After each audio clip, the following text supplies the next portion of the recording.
Hello, welcome to Art Design Workbook. I'm Don Victor, and I just want to show you real quick what's inside this book. It's about 177 pages, and what it goes through are lessons and design drills to begin to give you a much richer and deeper experience into what it is to design a work of art. Now, most artists today are primarily focused on drawing, rendering, representation. Another group really are concerned with color and texture. But if you talk to them privately, you'll find where they struggle the most is in design, composition, and storytelling. And so this book is going to give you an incredible understanding into design, but design so that it does two things. One, it composes your picture in a very profound and powerful way. And two, it allows you to tell your story. And by story, it may be a narrative like the teacher in the class. That's what we see in this case. We see a teacher, she's in her class. But what design allows you to do is not just lay out what you want us to see, but actually make us feel the story.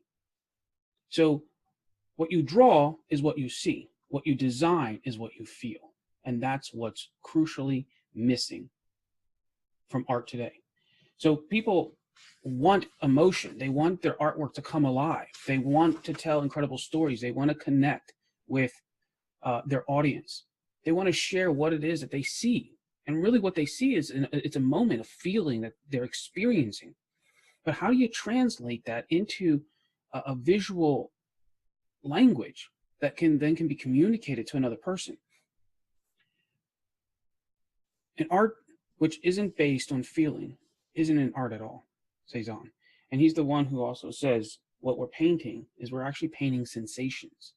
And so if you are looking for a way to get your artwork to another level, understanding the nuances in a composition so that we can not only see an incredible story, but actually experience and feel a dynamic and profound moment, then you need to understand how to design your artwork. So for example, in the back here, the angle in which these guys are laying in is a strategic positioning to help trigger in us an emotion. They're juxtaposed to this horizontal coming up through the top. And if you notice, the energy in the top is very, very different than the energy down here. So the way that you go through this book is you can use a pen, a marker, a pencil, and on these grayed out areas where you have a design drill, you then can draw right on top of the image, okay? So what we can do is we can come through here and you can find these angles in here, which are very, very different than what's coming down through here, okay? So you can draw in the book. Another way of doing it is to use a piece of tracing paper, just wedge it in there.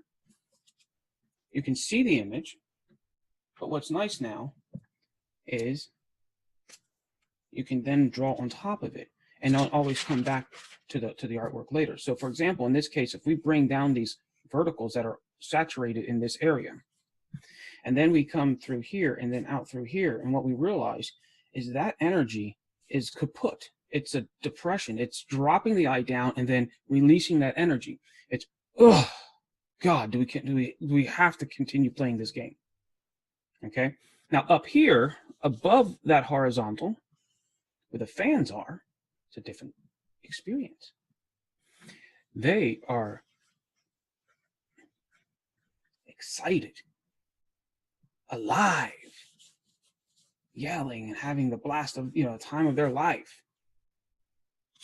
X's and O's. Do you see the difference in that? So that's one way of doing it. Now, another way of doing this is if you would like to use a plexiglass, okay, you can lay that on top of your image.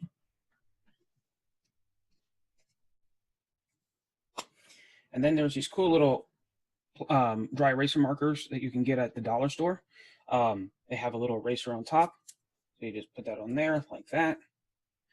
And again, you can come through here and draw on your plexiglass to begin to try to understand what's going on. What's nice about that is if you're doing it wrong or not well, you can just go back and erase it and try a different strategy. So maybe you say on one time you might use a curve, try to figure out the arabesque that's going on in there, and then you come back and you might focus on the angles.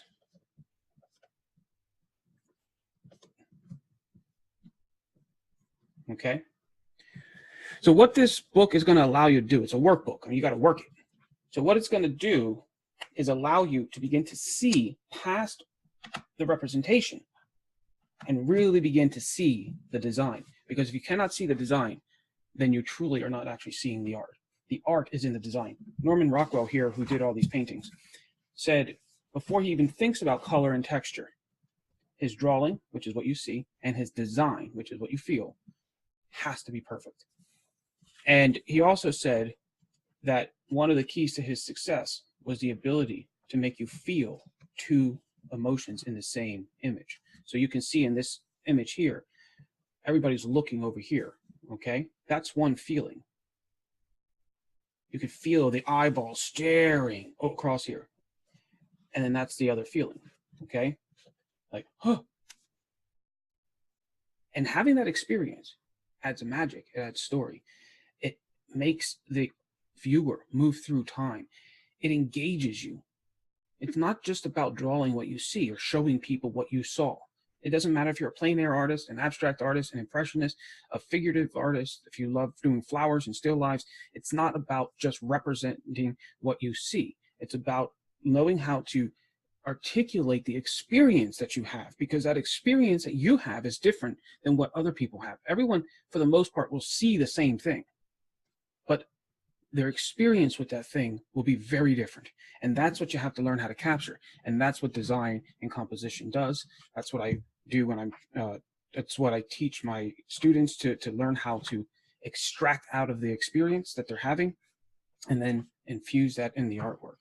Okay, and there's a whole bunch of different ways of doing that. And I'm going to go through here and show you 15 ways to be able to tell your story. So you can get this book for free. Just download it right now at artdesignworkbook.com and just print it out and get to work. You could also use the PDF and open it up on your computer and draw the lines on the computer. So that's it. Have fun.